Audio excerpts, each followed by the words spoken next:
Hello बच्चों, आइए प्रश्न को देखते हैं। निम्न जानकारी एक ऐसे नमूने के लिए जिसका आकार 60 है, मतलब प्रेक्षणों की संख्या उसमें 60 है। अब उसमें देख आगे क्या बोल रखा है कि प्रेक्षणों के वर्गों का योग इस तरह से निरूपित है, ये 18,000 के बराबर दे रखा है।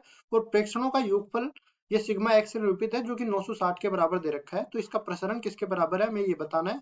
और 4 विकल्प दे रखे हैं, चारों विकल्पों में जो सही विकल्प होगा उसका चयन करना है। प्रश्न को हल करने से पहले इसकी मुख्य अवधारणा के बारे में चर्चा कर लेते हैं। तो यहाँ पे हम लोग लिखते हैं मुख्य अवधारणा। मुख्य अवधारणा में देखो, कुछ प्रेक्षण अगर इस तरीके से अपने को दे रखे होते हैं, एक्स आई से निरूपित कर दिया है इनको, और प्रेक्षण है x1 x2 x3 और ये आगे तक चल रहा है। मान लो n प्रेक्षण है जो कि xn तक निरूपित है।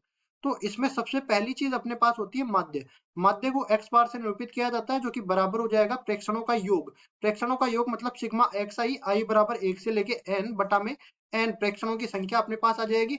इसको सिग्मा एक्स से भी निरूपित किया जा सकता है। अब उसके बाद हम लोग प्रसरण में चलते हैं। तो देखो, प्रसरण का सूत्र इस तरह से बन जाता है, इसको वेरिएंस ऑफ एक्स से भी निरूपित किया जाता है और साथ ही साथ सिग्मा एक्स से भी सिग्मा स्क्वायर से भी इसको निरूपित किया जाता है, जो कि बराबर हो जाता है। दो इसमें सूत्र बनने वाले हैं। पहला एक्स आई माइनस में एक्स बार, इस पूरे का वर्ग, यहाँ पे सिग्मा आई बराबर 1 से लेके n, मतलब सारे के सारे प्रेक्षणों का योगफल, नीचे प्रेक्षणों की संख्या आ जाएगा। इसको दूसरे रूप में लिखा जा सकता है सिग्मा एक्स आई इस पूरे का वर्ग, आई बराबर 1 से लेके n तक, और माइनस में x बार का वर्ग, और इसमें केवल इसमें n का भाग भी लग जाएगा।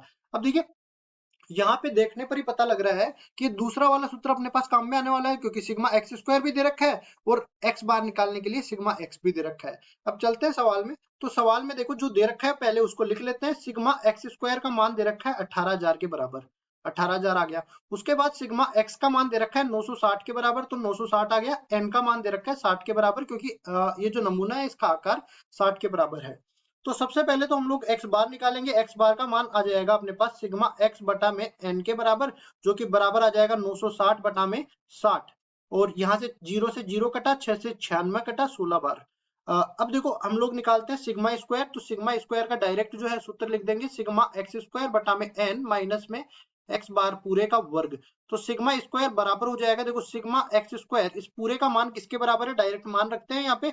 ये 18,000 के बराबर पहले ही दे रखा था, यहाँ पे फिर से दिखा देते हैं, ये 18,000 के बराबर था। तो ये 18,000 यहाँ पे डाल दिया, 18,000 हो गया। और भाग लग जाएगा किसका, 60 का भाग लग जाएगा। माइनस में x बार का मान हमने निकाल लिया 16 के बराबर, 16 का वर्ग हो जाएगा। सिग्मा स्क्वायर बराबर हो जाएगा, देखो 0 से 0 कट गया, और 6 से ये 18 3 बार कटा, 2 जीरो की 2 जीरो लग जाएगी। और अब ये 300 के बराबर आ गया। माइनस में 16 का वर्ग करेंगे तो 256 के बराबर आ गया। आगे इसको सरल करते हैं तो 300 में से 256 जाएगा, 44 के बराबर ही आ जाएगा। और ये 44 के बराबर जो आया, ये अपना प्रसरण का मान है, यही हमारा उत्तर हो जाएगा।